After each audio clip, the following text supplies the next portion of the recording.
आज आप देख रहे होंगे उत्तर प्रदेश में सारा अतिक्रमण समाप्त हो गया। अब वहां दंगा का कोई सोचता ही नहीं है। अब तो बहनों और भाइयों, उत्तर प्रदेश में कोई सड़क पे नमाज भी नहीं पढ़ता।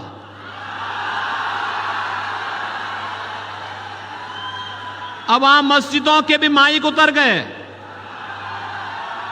अगले 5 वर्ष में आप देखेंगे कि लोग भूल ही जाएंगे कि ये भी कोई चीज होती थी, कि चिल्लाहट होती थी, लोग परेशान होते थे, लोग भूल जाएंगे।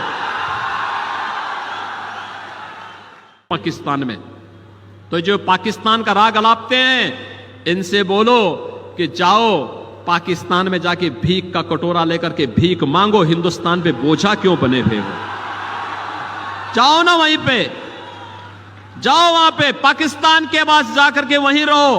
क्यों हिंदुस्तान पे बोझा बने हुए हो? हिंदुस्तान के इस बोझे को दूर करने की आवश्यकता है। हम विरासत टैक्स लगाएंगे।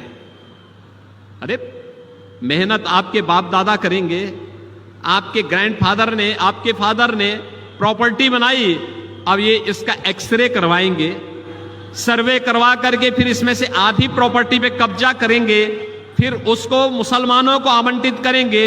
कोई रोहिंग्या आएगा, कोई बांग्लादेशी आएगा, कोई पाकिस्तानी आएगा, कोई अफगानिस्तानी आएगा।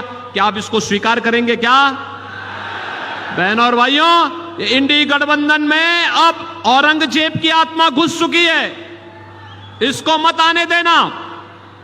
औरंगजेब को पहले ही छत्रपति शिवाजी महाराज समाप्त कर चुके हैं। अब महाराष्ट्र के अंदर औरंगजेब और उसकी संतानों को नहीं आने देना है। आप सहमत हैं? सहमत है ना? मोदी